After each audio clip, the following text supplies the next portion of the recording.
Mga idol, ayusin natin yung pana natin para makapanghuli tayo ng tilapia. Naisipan ko lang kasi parang masarap magdaing ng tilapia. So mamayang gabi maninisid ako para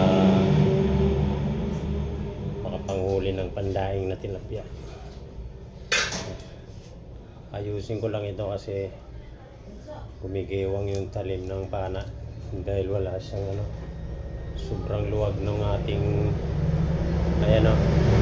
laki ng butas ng ating udyong. So lagyan natin siya ng dito kanal at ibabaon pa natin ito ng konti para hindi magiba yung hindi magiba yung takbo ng ating baslay. Ito yung tawag nito mga idol, baslay, yung talim ng pana. Pag dito kasi siya mga idol, nakikita nyo yan, giwang-giwang po yan pag kaya baguhin natin. Medyo lagyan natin siya ng guide. Lagyan natin siya ng guide para maganda yung takbo diretso. At anuhan na rin natin mga idol, lalakasan na rin natin ng kaunti yung ating goal.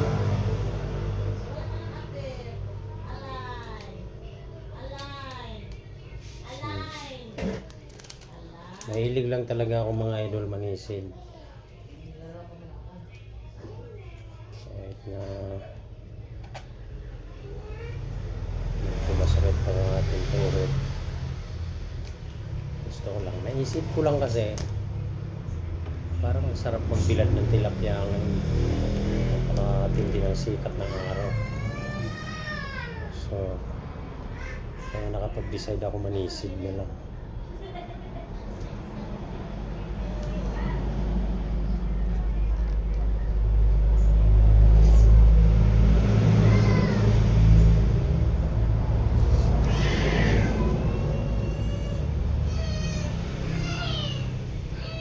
Hoy, maingay!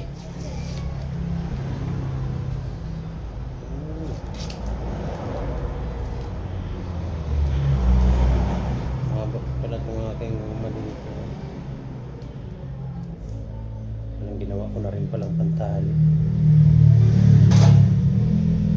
So ito mga idol, ibabaw natin ang kaunti.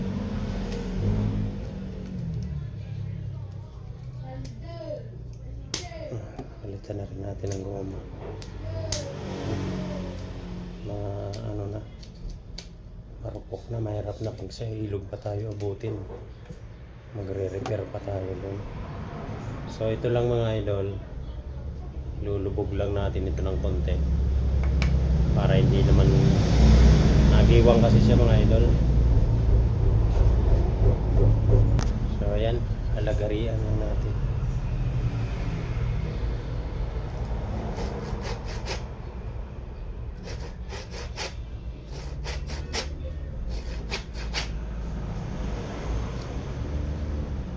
Kailangan pantay mga idol.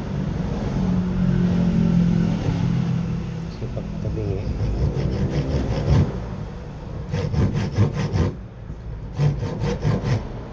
so ayan. Ayan, may babaw na natin siya ng katraso. So ito mga idol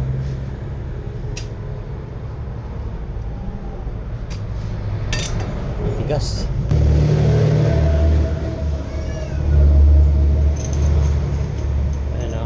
Na siya ng kaunti. So hindi na yan maggiwang-giwang mga idol.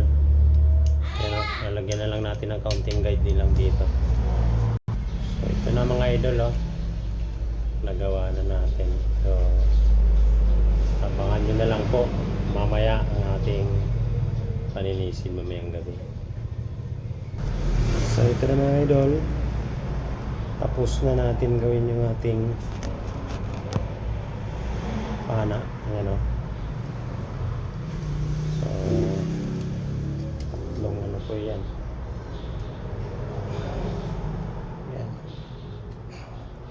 Tatlong goma po yan na malalakas. Ayan. Yan. Lakas mga idol, oh. Tingnan mo naman. Baon na baon sa kahoy, sa bubo. Ayun mga idol, oh. Ay nako. So yan lang mga idol.